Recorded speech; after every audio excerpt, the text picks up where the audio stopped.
Yeah, George R. R. Martin wrote a book full of lies, but let me ask you something. Don't you hate it when a TV show or movie adaptation is not faithful to the source material? If for nothing else, it is just annoying listening to the book fans tell everyone, "That's not how it happens in the books." Guess what? Nobody can do that with House of the Dragon and be certain that they are right. The most fascinating and frankly the most frustrating thing about George R. R. Martin's Fire and Blood is that this is a book full of lies. How do we know? The book itself tells us this much over and over again. Nowhere is this more clear than when you read about the Dance of the Dragons. This does a couple of things. It makes book canon almost irrelevant, and secondly, it makes fan theories that should easily be dismissed seem like they're just as possible as they are impossible. Because House of the Dragon is based on this book of lies, like showrunner Ryan Condal can basically get away with just about anything that is shown to the audience. Because even if an event is reported in the book as factual history, the narrator of the book will quickly challenge you with contradicting testimony. Let's look at the sources that are actually used in Fire and Blood during the dying of the dragons. First of all, we have Grand Maester Munkin, who was not present during the dance and can only go off of what he is told. You know who he utilizes the most? Maester Orwyle, for example, who was on the Green Council. How reliable is that? Not to mention, Orwyle constantly makes the suggestion that he was always the most honorable of voices during that Green Council, even though many accounts suggest that it was in fact Lyman Beesbury instead who opposed the usurping of the crown. Septon Eustace is another source used in the histories of the Dance of Dragons. Eustace just happens to be the one who crowns Aegon II, but I'm sure he's a reliable source, right? And of course we have Mushroom, a dwarf who is brought to court to be a fool and entertain the king and his family. Yet Mushroom tells the most far-fetched stories and is almost immediately dismissed by our narrator, which is Maester Gildane, who also can't seem to withhold his own opinions while narrating the accounts of Mushroom, Septon Eustace, or Maester Munkin. Keep in mind all the Maesters study at the Citadel, which is in Old Town, just like House Hightower, for whatever that is worth. George R. R. Martin does this on purpose for creative reasons and to better reflect real-world histories, especially when it comes to war. History is written by the victors/survivors. What this does, though, is where we typically have book canon, as you do for many adaptations, House of the Dragon gets to throw this right out the fucking window and kinda just follow a soft outline.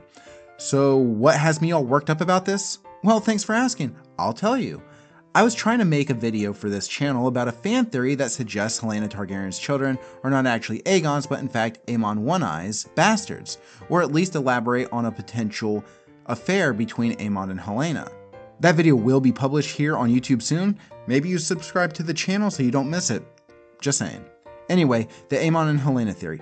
While House of the Dragon certainly does attempt to hint at this ever so slightly, but there wasn't really enough evidence to say yes, this is definitely true, or no, this is definitely false. So silly me, I decided to open up Fire and Blood for the 10th fucking time and look at the source material for reference so that I could easily focus on any evidence that the author may have hidden.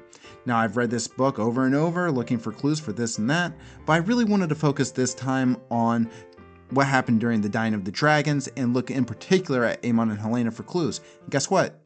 I don't find anything in this book that anyone could call evidence. Even if it is straightforwardly stated, why would I believe any accounts claimed in this book anyway? So this theory must be at a dead end, right?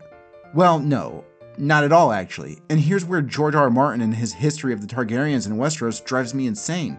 Nothing is definitely true, and nothing is definitely untrue, and just because it is not stated in Fire and Blood does not mean that it did not happen. Another bizarre thing to me is that the absurdity that we get from the Mushroom testimony is immediately called into question by Gildane, the narrator. So why does he even reference Mushroom's testimony?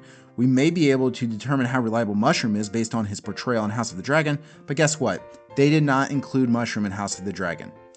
Like, George does a really good job of making his readers ask themselves a million questions, and I don't know if he ever actually intends to answer these questions. I picture George R. R. Martin going online, looking at fan theories, and having a good chuckle to himself knowing that a fan theory could all be based on him making a mistake in his writing, which he has admitted to making mistakes.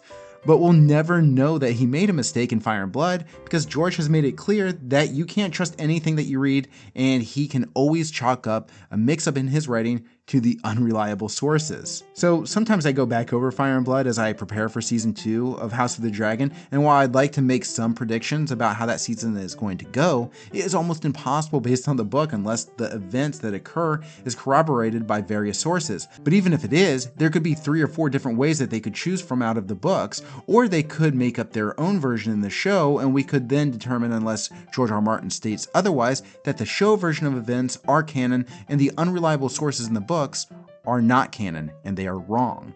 Obviously, something like Rhaenys flying up through the floor in the dragon pit is not recorded anywhere in the history books, so that is strictly show canon only.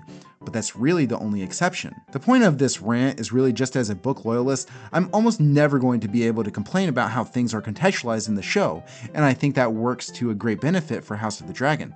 But it also makes me feel like we really don't need a sequel to Fire and Blood because it's just going to be more lies, more contradictions, and no context. But I will be there to buy it day one because take my money, George, take it all.